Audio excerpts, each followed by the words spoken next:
Bleak Faith Forsaken is a new Souls-like indie game, and I use the term Souls-like loosely.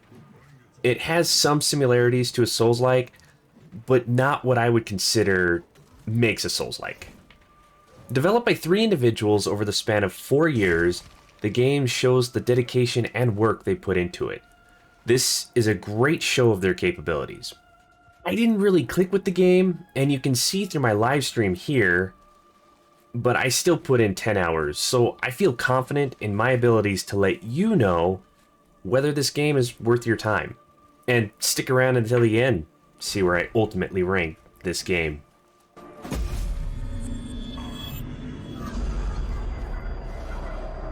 I've updated the locations of the malfunctioning modules in the terminal.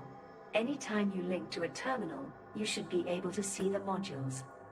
I must advise utmost caution, as I have surveyed the area. Yeah, I get there is kind of a story, but I didn't get much from playing the game.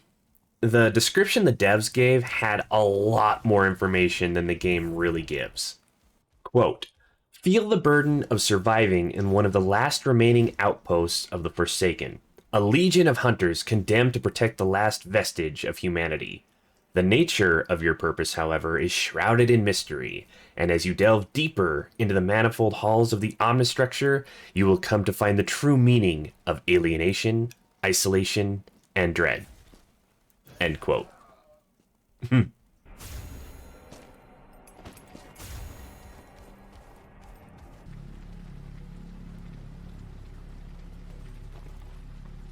It's not terribly graphic, and there's almost no dialogue to worry about. The violence is slow moving and kind of boring. I really doubt the kids would keep an interest in watching anyway. There may be some scarier looking monsters, but nothing too overboard.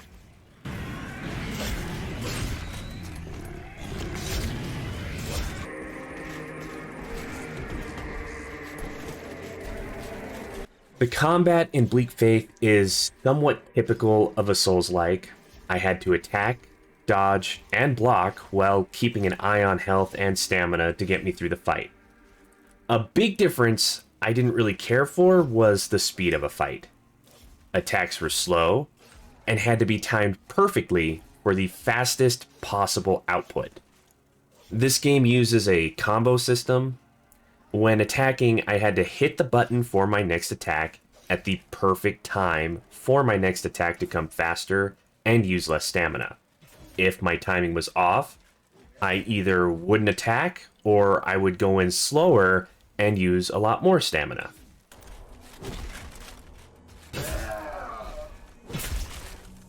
There are absolutely no iframes when dodging. You know, invincibility frames that make me invulnerable while rolling around. That's not a big deal. Just something to keep in mind when trying to get out of the way of an attack. I had to dodge a little bit before I'm used to. Or jump. Sometimes jumping could avoid an attack. Sometimes I would try to block with a shield or just my weapon, and most of the time it seemed like I still took a little bit of damage. And a huge hit to my stamina, which takes a little bit to build up when completely depleted.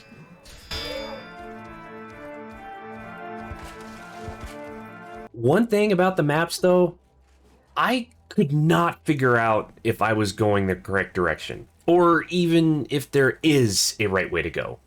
I just ran around killing things, found some new areas, and killed things there too. Sometimes I would run into enemies that could almost one-shot me, so I was pretty sure I shouldn't be there yet. The game lacks any kind of directional instructions. There are usually big circles to go in, collecting loot and such, so eventually an area can be completely explored before moving on, without getting lost.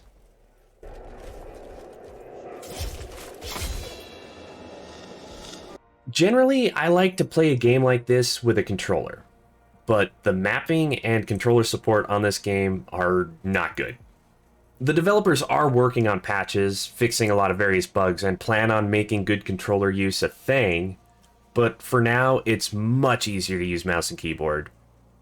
But I gotta say, WASD does not communicate movement as good as a joystick.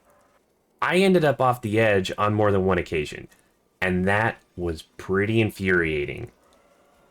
Basically, the character doesn't spin on a dime. If I wanted to move backwards, they would take a couple steps forward first.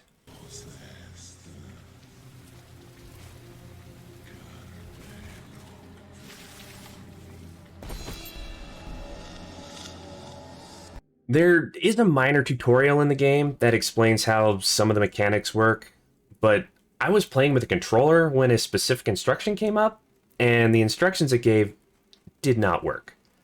It was how to use a Mirage Homunculus, basically a mobile spawn point. A super helpful tool that I couldn't use until I started a new game with mouse and keyboard and got to the tutorial about it.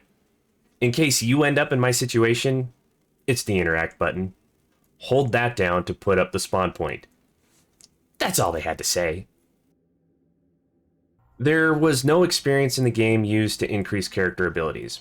If I wanted to get better, I had to upgrade my gear at my handler, but they could only go so far. I would have to scour the land for items that could upgrade the handler so they could upgrade my gear. There are also abilities and perks for me to obtain and equip, but I could only do that after finding different items specifically for that thing.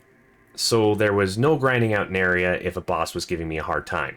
After gear is upgraded, slots will open up that allowed me to install a crystal, increasing specific stats or giving weapons a special ability like life leech on attack. The crystals could be found or crafted if I had the correct blueprints. Crafting in the game was straightforward. Open the crafting menu. If I had a blueprint and the correct materials, I could make the item. I used it mostly for potions and arrows. There are a lot of different potions in the game, some for healing, some for buffing. I could place them on my belt, but I couldn't carry any more than 2 of a certain type at a time. I could have a lot on my backpack, but my belt wouldn't replenish unless I was out of combat. Sometimes it felt like 2 healing potions definitely were not enough for a boss fight. And no items replenish at a safe spot. So I did eventually run out of potions and had to farm the right materials found on enemies to make more. That really sucked. Sometimes enemies dropped the potion as a whole, but I didn't like having to keep my own healthy supply. And there are no stores or currencies to purchase a lot to really fill up my backpack.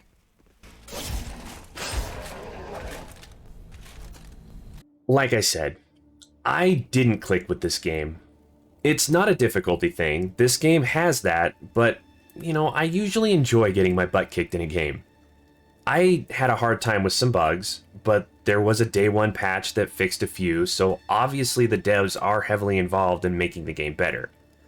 For me, it felt like I wasn't rewarded enough for the effort I was putting forth.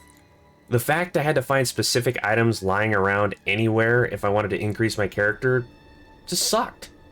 I don't know if I missed something important that could have changed my life forever. If it takes a game more than 10 hours for me to find a groove and enjoy it, it's not worth my time. That's why, and I'm sure this isn't a surprise if you watch the live stream, this is going on the bottom shelf.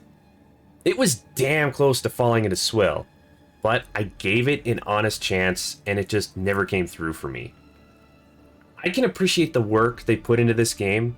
They tried some new innovative things. It just didn't really stick with me. Alright, now that we're done with that, time to move on to the next one. I will see you there. Bye!